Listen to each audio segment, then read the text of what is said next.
Olá, sou o professor Jorge Kennedy e vamos resolver alguns sistemas de inequações do segundo grau.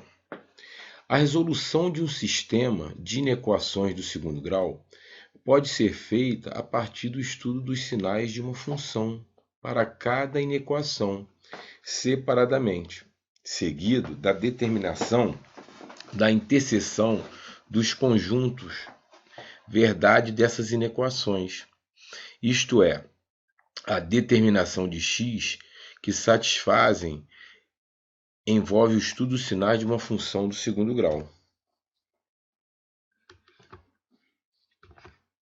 Estudaremos a resolução dos sistemas através de alguns exemplos. Vejamos o primeiro exemplo. Temos duas inequações, um sistema formado por duas inequações. A primeira, x² menos 6x mais 9 maior ou igual a zero. E a segunda, 3x menos 6 maior que zero. Vamos igualar aí a primeira inequação, a função, né, que representa aí a primeira inequação a zero. Ela vai virar uma equação do segundo grau. Vamos identificar os termos a, b e c. A igual a 1, b igual a menos 1 e c igual a 9. Como A é positivo, já sei que a concavidade da parábola vai estar voltada para cima. Vamos determinar o valor de delta, onde delta é igual a zero.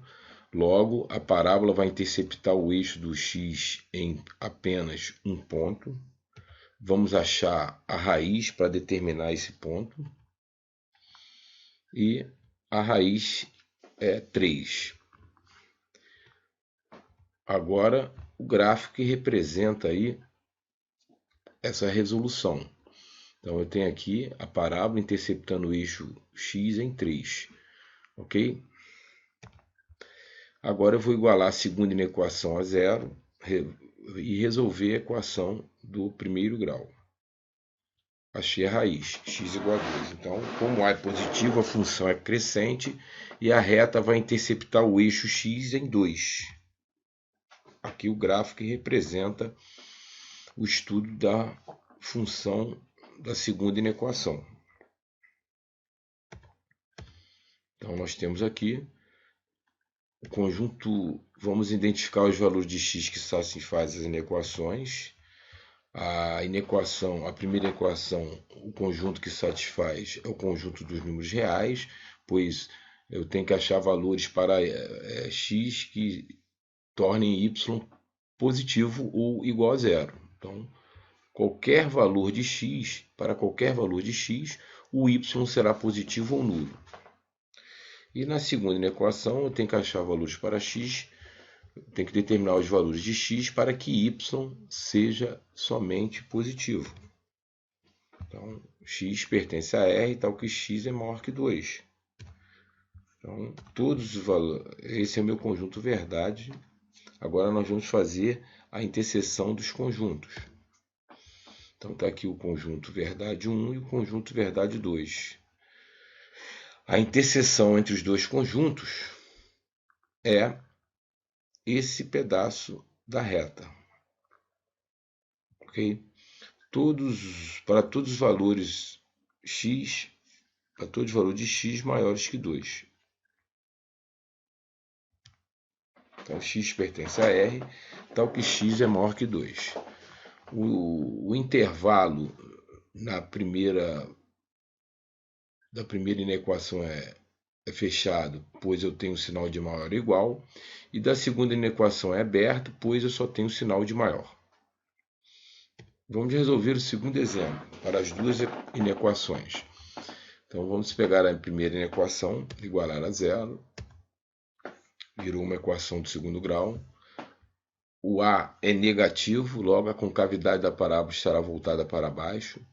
Resolvendo a equação, vamos achar as raízes 0 e 2.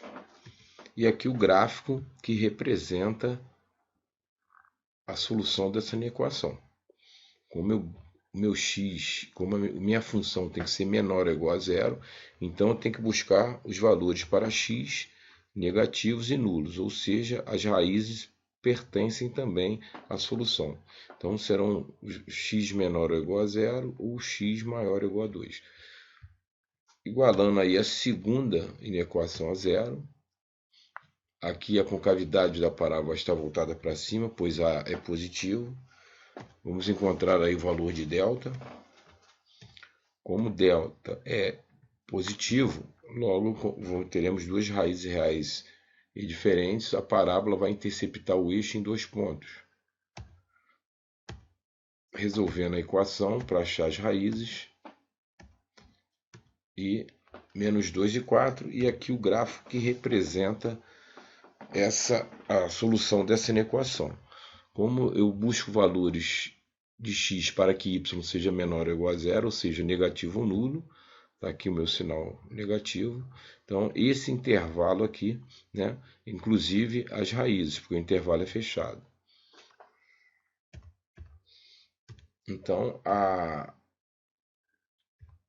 vamos colocar essa solução em retas. Está aqui a solução da primeira inequação, onde eu tenho x menor ou igual a zero e x maior ou igual a 2. O intervalo é fechado. A da segunda, eu tenho valores para x maiores ou iguais a menos 2 e menores ou iguais a 4.